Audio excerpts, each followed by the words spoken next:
Горы ў маім жыцці.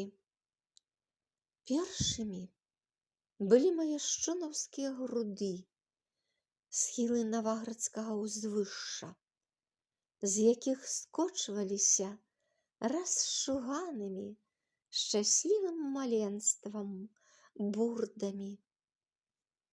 Пасля даязджалі да Наваградка, дзе капец Міцкевіча, і на гары вежы замка.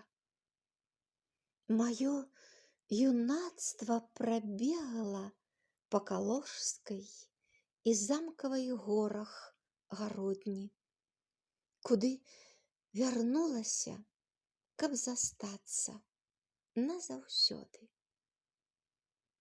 З майго улюбёнага места часам з'язджаю, каб угледзець горы-цуды вялікага свету.